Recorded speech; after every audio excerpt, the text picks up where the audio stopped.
It's the second Monday of the month, so that means it's time for Baking with Kelly. And it's special today because it's Booktalks and Baking. A couple months ago, way back when I didn't make a Sunday British roast, I made something entirely different, but you know, my heart was in it. I tried.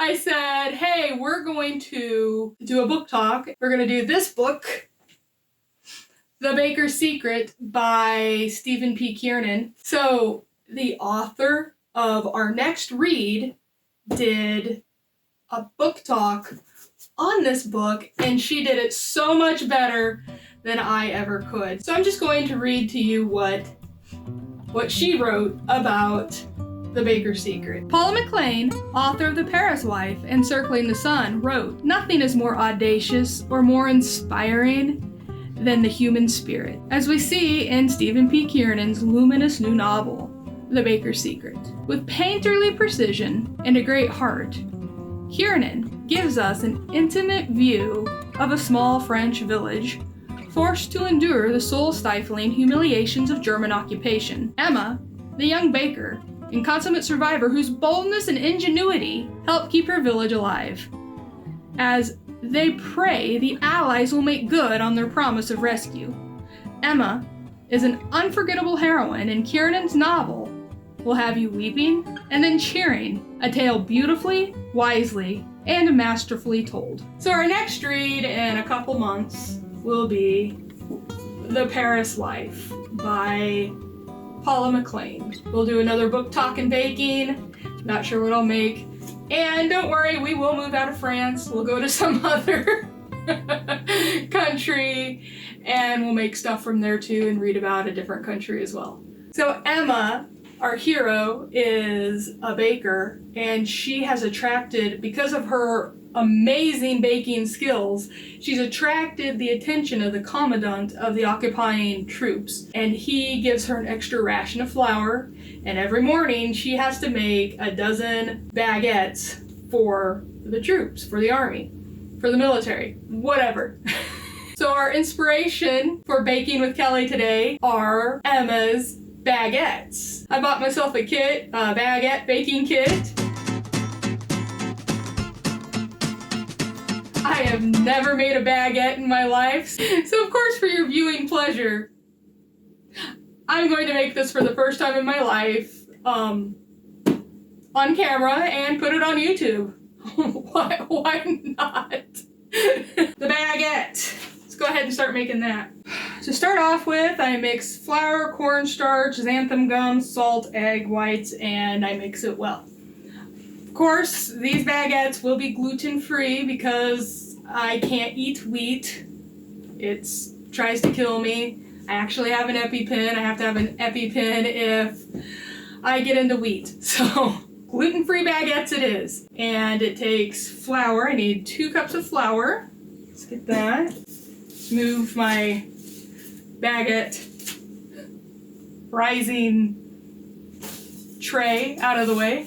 So the bread, the baguette, became known as the baguette in a primitive form like in the 18th century. In 1920, it officially became known as the baguette. And the word baguette simply means wand or stick. I never knew that because I don't know French. I know, let's see. Parlez-vous anglais? Yeah, and that's about it.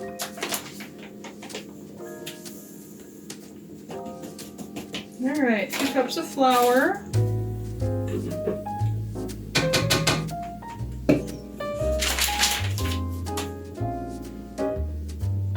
Cornstarch. I'm out of cornstarch, so I'm gonna go run a quick errand and get right back to you after I have some cornstarch.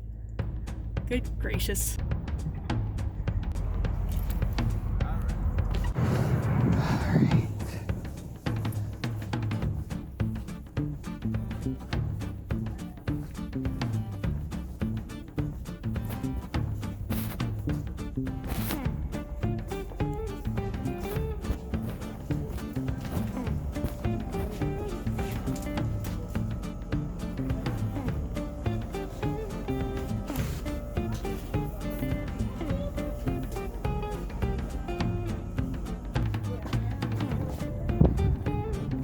Well, my quick stop didn't have any, so to Walmart I go, yippee.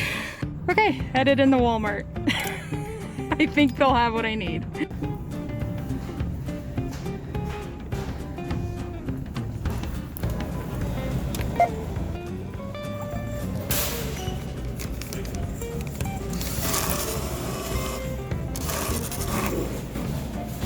Cash or pay another way. Cash is dispensed below the scanner. Please take yours. Thank you for shopping at Walmart.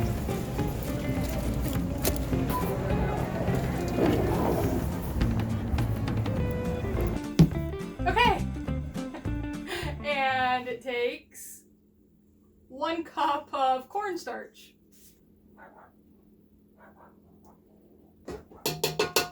Takes 3 teaspoons of xanthan gum, which is right here.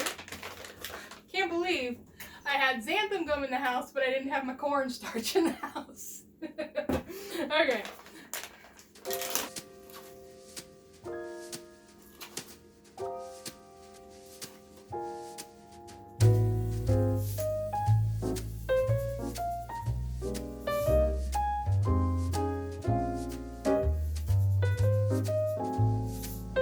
One and a half teaspoons of salt. So there are a couple myths surrounding the humble baguette. One, that Napoleon created this baguette so that soldiers could carry them inside their coat pockets during the war. And another myth is that there were too many knife fights breaking out in the metro, so the factory workers insisted, not the factory workers, but the managers insisted that men stop bringing knives to work to cut their bread with, so they needed a smaller loaf, a skinnier loaf that could just be broken and eaten that way.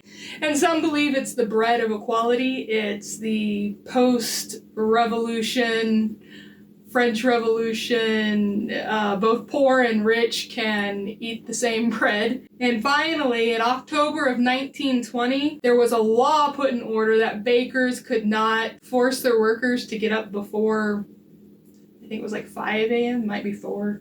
Yeah, before 4 a.m. to start making the bread so that it could rise. And so they had to think of something else. What kind of bread does not need to rise as long as our usual bread, and hence the baguette was invented. Which one do you think is true? Mine, I'm going to go for the 1920. I think it's the 1921 where, hey, you gotta, necessity is the mother of invention. But hey, anyway, let's keep going. So the next step to our baguette is to add, so I'm supposed to have powdered egg whites. I'm not going to do powdered egg whites. I can add just 2 egg whites to my dry ingredients, and recipe says that's fine.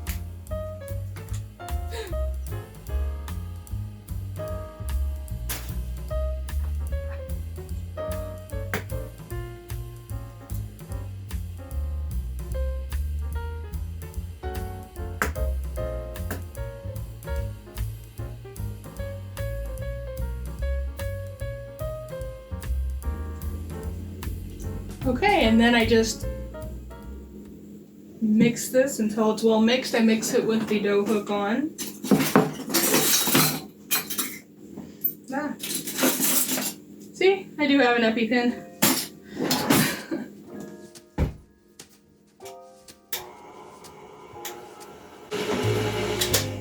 Okay, then I take 1.5 cups of water, hot water, and some sugar, and add my yeast.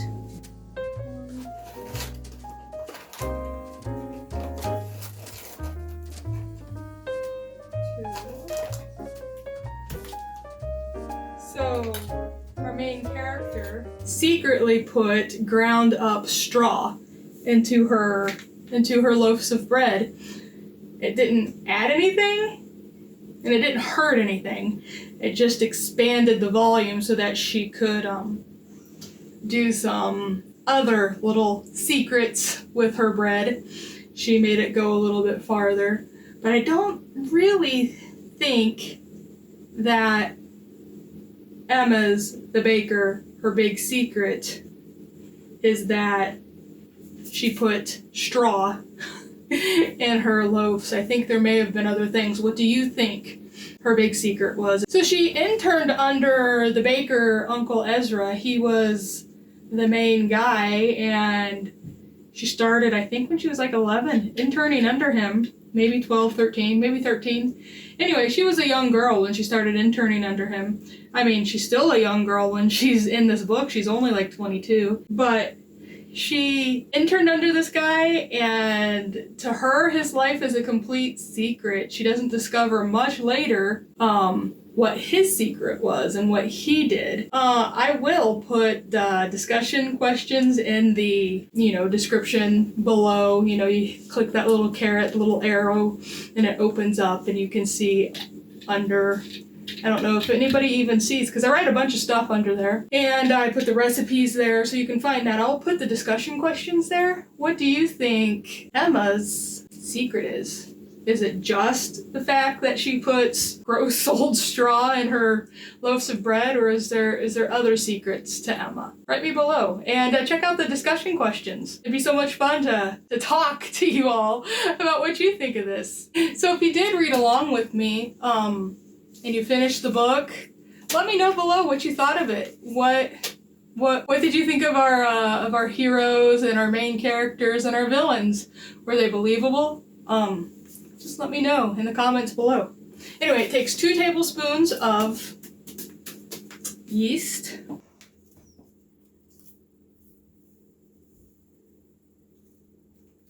There we go. We'll just let that, give this a little whirl, and we'll let that activate.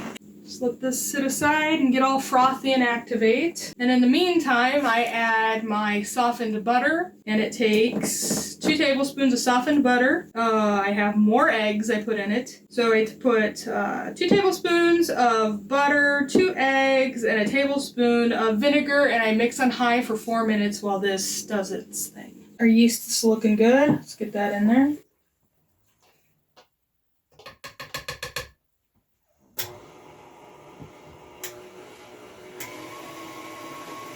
Oh my goodness, that smells good. Okay, that mixed for 3 minutes. Now I'm going to butter the tray. And this is where it gets a little weird because it's gluten-free. My dough is a bit runny, but that's, they say, how it's supposed to be. And I just kind of shape my runny dough in my baguette tray and cover it in a warm place, and we wait for about half an hour. My baguettes tray obviously has holes in it. And this is runny. How is that gonna work? Won't it just drip through? Maybe I should put some foil, some tin foil in here. Like I said, I've never made this before. I've never made baguettes before, and definitely never made them gluten-free since I've never made them. So we're just gonna guess. I think I'm gonna put some foil in this because I could just imagine it just being the biggest mess ever because it just seeps through all these. Can you see how it's just got all these little holes in it? So it would just seep through that. So I don't know what else to do but put some foil in. So we'll see what happens. Well, it can't be that terrible because if you don't have a baguette tray, you're supposed to use foil. So I may not be doing a terrible thing.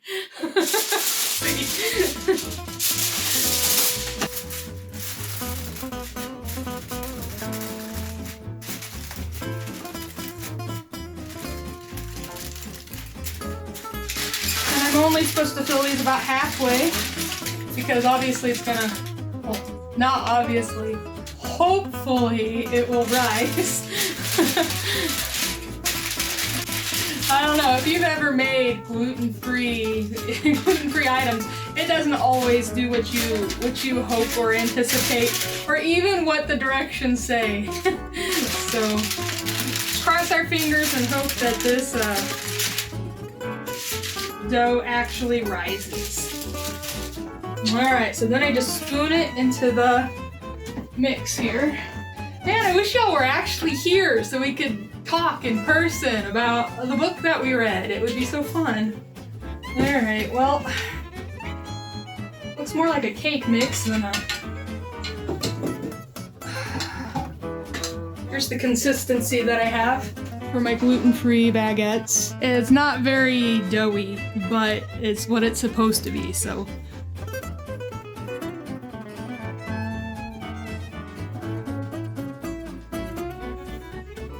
On a different note, have any of you watched Scarlet, or Detective Scarlet and the Duke? Or Scarlet, Miss Scarlet and the Duke? It's on PBS, it's pretty good. It's Victorian age, and Miss Scarlet is the daughter of a retired police detective. Her dad passes away, and she decides that she's going to take up the detective agency in Victorian England. So, of course, there's all sorts of issues because she's a female, it's Victorian age, and the Duke, I know it sounds like some kind of Regency romance, but the Duke is a police detective in her town. I think they're in London. So it's really good. Y'all should check it out too. It's PBS, or if you have Amazon, you can get it on Amazon. It's just a cute little binge watch type show. I recently did discover Poldark, and I did enjoy that. That was really good. I think we're good on these now. Okay, well, while these rise, why don't we just go talk about the book a little bit? So let me put these somewhere nice and warm. We preheat the oven to, what was it, 3 something? We preheat the oven to 355 and sit your baguette dough somewhere warm, let it rise. Cross our fingers, let's hope it rises, and I'll see you in the other room. Well, I don't want to give away the book because I don't know if you've read it yet. So I hardly know how to do like a book club. I can do a book review because we can talk about things that have already been revealed, but a book club where I reveal things, I don't know if I can do that. I really enjoyed the book. I wasn't sure if I was going to at first because honestly, I read basically cozy mysteries and teens and YA fictions. Well, every 3 months, I plan on doing Booktalks and Baking, where I'll read a book, I'll make something inspired out of that book, and then we can talk about it. It just seems like something that would be a lot of fun to do. So, guys, please let me know your thoughts down below. Just tell me how you think we should run our book club. So on the second Mondays, I plan on doing, of course, baking with Kelly. The first Mondays, it's travel inspired, it's exploration, it's history. The second Mondays, baking with Kelly, I'm adding this book talks and baking. Let me know what you think about it. The third Monday is Americans Try. We try something from a culture, an area different than our own. And then on the fourth Monday, it's just wild card, whatever we decide to film. So obviously we did The Baker's Secret this time, which I really did enjoy. It was so good. I think my favorite character was, oh gosh, he has a French name. It has like 37 letters, but it only has like 1 syllable when you say it. Looks like Rame or something. Hey, if you speak French or you know this name, let me know how it's pronounced. I feel so bad. I totally butchered that and I apologize. He was the vet. I enjoyed his character. I enjoyed his daughter was pretty cool too. honestly, Emma's attitude, she kind of at times got on my nerves about, I guess she was just desperate. I get it. She'd lost all hope, but sometimes it did bug me. So Emma isn't, the typical hero of a World War II story like we're usually getting in Hollywood or in our books. She's lost all of her hope. She's seen too much destruction, too much death. She's lost all of her freedoms, and she's rejected her father's resistance, not just her father, but her friends, her neighbors, the resistance. She doesn't want to be any part of that. She, of course, the priest, he was a little odd, so she didn't accept him at all. And she's just doing what she thinks needs to be done. She's lost all hope. She thinks no help is ever going to come for her. She thinks, this is it. This is her life now. And if she can make things a little easier for her friends and neighbors and family by doing the things that she does, then so be it. And she does not want to, I don't know, she has secrets, and I don't want to reveal what those secrets might be. But yes, she's lost hope. And I think that's a very, very sad thing to lose one's hope and faith. And I'm not just talking about your hope and faith in God. I'm talking about losing your hope and faith in anything. Like, boy, I sure hope it'll be nice and sunny tomorrow. It's been so yucky today, but you know what? Tomorrow's another day. It might be, we've had such yucky weather. It might be, I have hope. It might finally be sunny.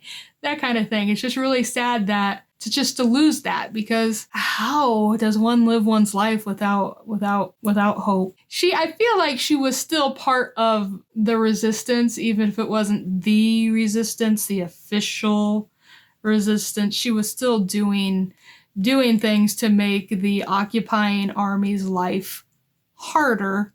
And then on some of the things that she does, it's like, it doesn't even seem like she was doing anything that was illegal or wrong. Some of the things that she was doing, but she still had to go in a roundabout way to do things to feed her family and her friends and her neighbors. She was a very compelling character, as were all of the others. Let me know what you think. The priest, ugh. He was a villain and I didn't care for him. Or maybe he wasn't a villain. I don't know. You let me know. Did you like the priest's character? Who else was there?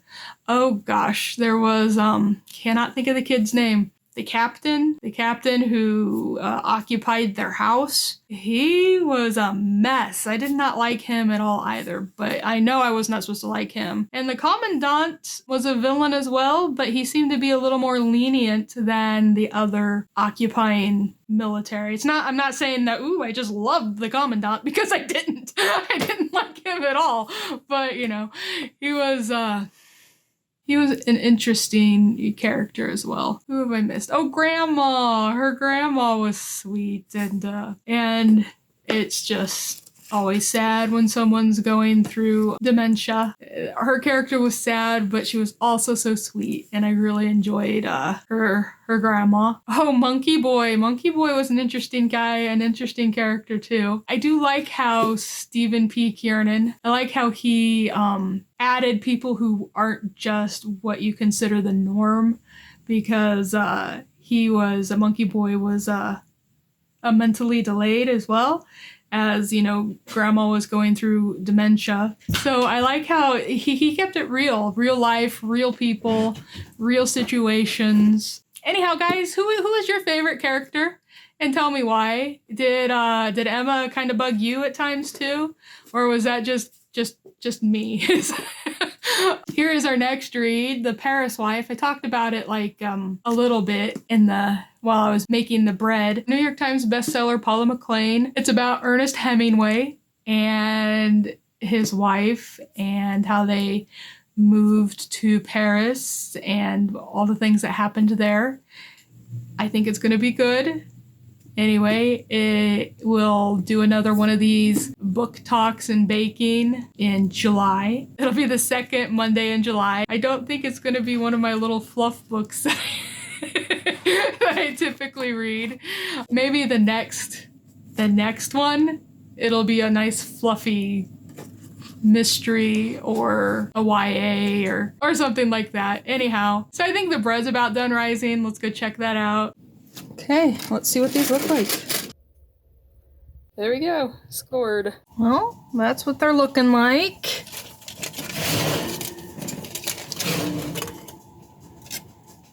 So I have some Normandy, or French anyway, vanilla pear to try on that bread. There we go. My baguettes. I'd like to say this is what they really look like, but if I turn them around, that's what they really look like. That's what it looks like inside.